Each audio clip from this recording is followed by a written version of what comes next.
Willow's life took a drastic turn when a wish sent her to the SGC. And now she is in the Air Force Academy training for a new future. Welcome back to the remastered version of An Extraordinary Journey, Season 1, Episode 9. Third year, Air Force Academy. The third year of her time at the Academy was an eventful year for Willow. She went on different missions with various SG teams during her summer break, in addition to traveling to Peterson's for an internship and taking a leadership course. However, the only thing that she was not really happy about was the fact that none of the missions was with SG-1, which frustrated her a little. However, she understood. Around the SGC, she heard whispers of how SG-1 would be attacked by some Goa'uld at least twice every week or so during their missions. Still, it didn't hurt to talk to O'Neill about it. Red, you're still a cadet at the academy, O'Neill has said. Although I agree that you are the most experienced cadet when it comes to gate travel, no one is going to put you in the firing line yet. Yes, that was Willow's guess as well. She listened. They were walking down one of the SGC's many hallways. As O'Neill continued, you still have one more year to go. Trust me, you should enjoy it, because once you hang with SG-1, we'll be attacked by some Goa'uld at least twice a week. So the rumors around the base were true. Still, Willow had to try one more time. She pouted. Please let me go with SG-1 next time, sir. No, your pouting magic shall not work on me. O'Neill smirked, raising an eyebrow at the redhead. Well, I thought I'd try. Willow shrugged before nodding her head just before O'Neill walked down one hallway for a briefing with General Hammond. She walked through another hallway to meet with Carter. Willow didn't visit Sunnydale in her third year, mainly because she felt that she wasn't ready to face Dawn. The youngest Summer's sister was still so angry at her. She did still talk to Xander, but the calls between them seemed so far between now. Where they once spoke nearly every day, now it was cut down to twice a week. It used to be that either Willow or Xander and Buffy would call, but now Xander rarely called. It was Willow who would take the initiative. It seemed like she was losing her friends in Sunnydale, that the physical distance between them was creating an emotional distance. Willow wondered if this meant they would lose contact soon. Was Buffy the glue that held them together?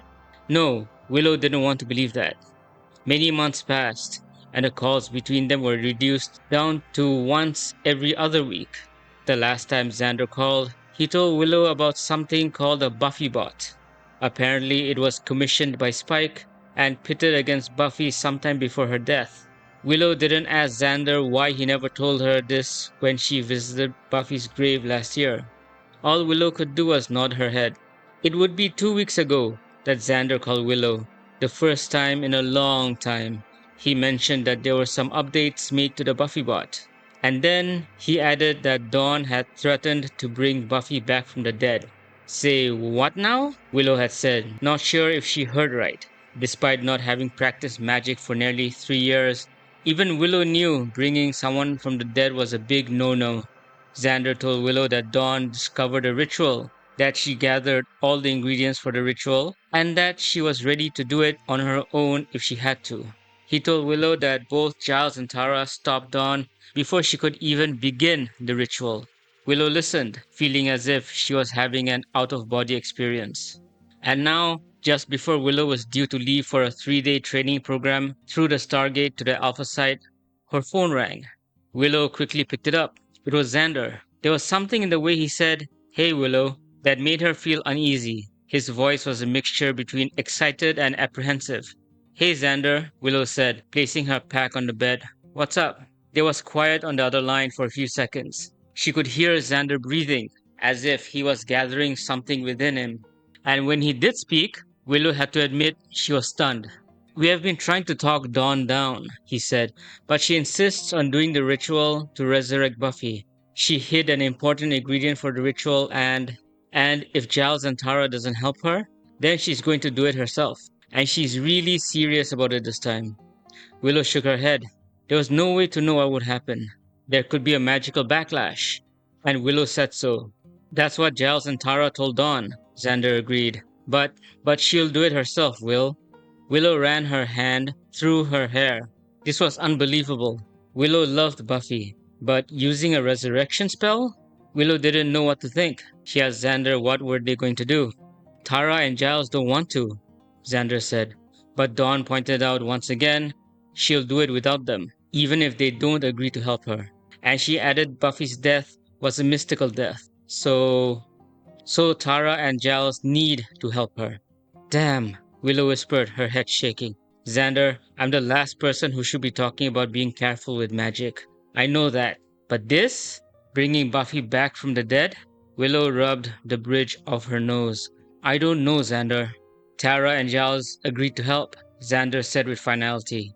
He sounded so exhausted. I don't know about this either, Will, but Dawn doing this by herself?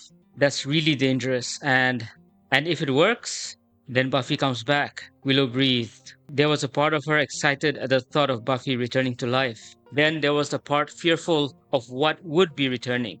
Would it be Buffy? Or would it be something else wearing Buffy's skin? They talked for several more minutes after that, Willow telling Xander to call her once the ritual was complete. SGC off-world base Alpha Site. Living in the Alpha Site for the past few days, Willow was having her final practice session with Teal'c. And it wasn't just Willow. There were nearly 30 other Army, Navy, and Air Force personnel participating in the training sessions. They participated in various training sessions involving armed and unarmed combat with Teal'c and his former mentor, Master Braytak, who Willow was very pleased to meet. During their free times, Willow kept on asking many questions about the Jaffa and their home planet Teal'c, and was excited having the opportunity to help them fight for their freedom. Braytak even came up with a nickname for Willow. He started calling her Willow of the Flame Hair, and this made her chuckle. During the training sessions, Willow learned new moves and techniques, all of which were utilized during practice with both Braytak and Teal'c. There were even light sparring sessions between the participants where they used padded staffs against each other. The latest sparring session between Willow and Teal'c had been going on for 20 minutes, both combatants using unpadded staffs. After a day of practice, Willow was exhausted, yet trying to stay strong. Even though there were others sparring with their partners, it felt to Willow as if everyone was staring at her, to see if the only cadet among them would fail. This feeling, even if it was not really true, forced Willow to concentrate more the moves Teal'c was making, as well as her counters to those moves. For this final practice session, everyone was given the choice to use either the padded or the unpadded staffs. The majority selected the unpadded versions, and Willow had taken notice. This wasn't the first time she used the unpadded ones. She used them when practicing at the SGC with the new recruits. But there was a sense of awkwardness about using the padded one, even though everyone was given a choice. Maybe it was due to the fact that everyone in the training session were hardened veterans who had fought the gold many, many times. Willow selected the normal, non-padded staff and fell in for the final practice sessions. And from all the other participants, Willow found herself partnered with Teal'c. Braytak looked on as Teal'c brought his staff down hard on Willow's staff, effectively breaking it in half, which made the redhead stumble back. Already exhausted, she lost her balance, dropping both halves of the broken staff, and fell backwards onto the ground. It was the 10th time she fell onto the ground within the last 20 minutes. It was now that the Jaffa warrior stood up straight and walked toward Willow with an extended hand. Grabbing the hand, Teal'c pulled Willow back onto her feet before he stepped back and bowed at the redhead. You have done well, Willow Rosenberg, said Teal'c to Willow, who was panting. However, you have failed to maintain your balance at the end. If I were an enemy Jaffa, you would be dead.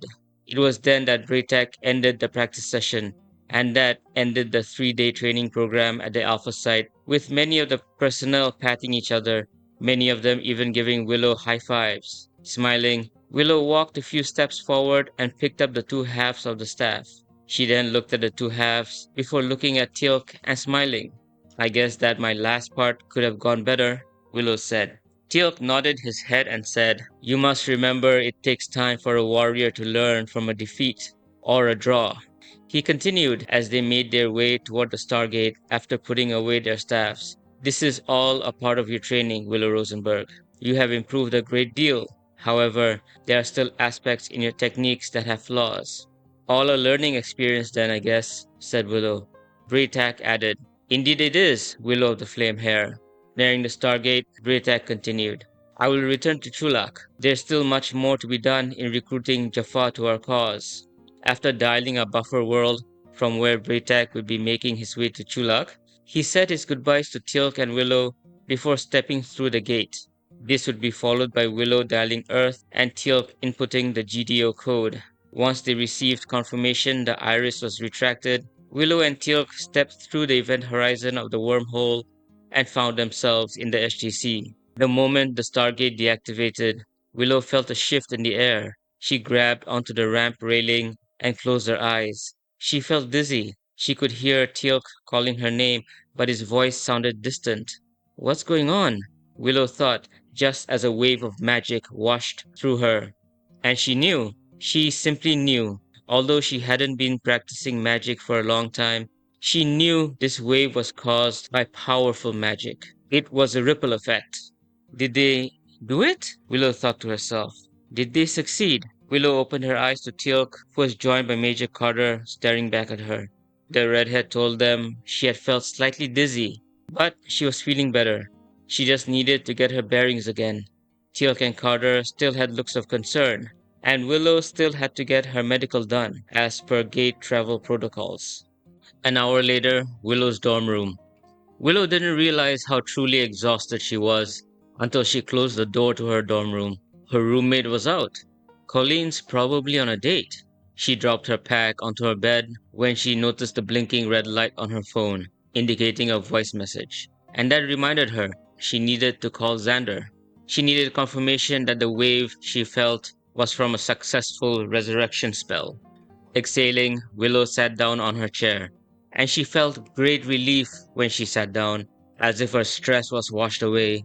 She picked up the cordless phone and accessed her voicemail. It was a message from Xander, and they were successful. They had some problems with some demonic bikers, but they were essentially successful in bringing Buffy back from the dead. Willow placed the phone back on the cradle. There was a small smile on her face. Her best friend was back. She was back. She picked up the phone once again and dialed Buffy's home number. It didn't matter that Dawn was still not talking to her, or that the youngest Summers was still angry at her. Willow needed to hear Buffy's voice. She listened to the ringtone. Willow counted the seconds. And then Xander picked up. Xander, Willow said, perking up on her chair. I just got back from I just got your message. Is is Buffy did Tara and Giles really do it? Is she okay? She's a little out of it, Xander whispered as he strode to the kitchen while Dawn and Giles were cleaning the bloody fingers of a confused Buffy. The ritual was successful, but we were attacked by some demonic bikers. They attacked the city, and so we were distracted. There was a strange tone in his voice, one that Willow thought was out of regret. We held the ritual at Buffy's grave, Xander said. The demonic bikers drove us away from there, and and Buffy was resurrected in her coffin. And Xander didn't have to say any more. Willow placed her hand over her mouth, her eyes opened wide in shock. She climbed out of her own grave? Willow whispered, her voice cracking. That must have been scary, traumatically scary. Willow couldn't even imagine. She did, Xander said just before Dawn called out for him. Well, Dawn's still holding a lot of anger and I'll get Buffy to call you as soon as possible. Willow nodded her head while saying she understood. She's back, Will. She's back. Willow nodded her head before telling Xander she would be looking forward to Buffy's call. After talking to her oldest friend, she couldn't help but feel a certain amount of pride towards Tara, who looked to be growing into a powerful magic user. Her resurrection spell was no joke after all, but Willow was still very worried about what may be coming in the future for her friends in Sunnydale. In the meantime, she was thinking about whether it would be a good idea to let Carter know that Buffy was back, or keep her in the dark about it, at least for now. Oi, how the hell am I going to explain this one? Thought Willow to herself. No, for now, she was definitely keeping this to herself. Magic, vampires, demons, all of these were something her new friends were still coming to terms with. But someone being resurrected from the dead? Willow doubted anyone would be able to handle that. Buffy would call 3 weeks later. Willow picked up the phone, and all she heard was silence. She knew it was Buffy because her number popped up on the caller ID. Buffy? Willow said. There was silence. She could hear gentle breathing on the other end. Buffy, I'm so glad you're back. Are you, are you okay? Still nothing. I missed you, Buffy. I, Willow's heart raced at hearing Buffy's voice. I missed you too, Will. And then the line was cut. Buffy had put the phone down. Willow understood. Buffy was resurrected from who knows where. Xander mentioned she was in one of thousands of hell dimensions. And so, Willow understood Buffy needed time. Yes, she just needed some time. But little did Willow know that she would have to face another tragic incident at the SGC. To be continued.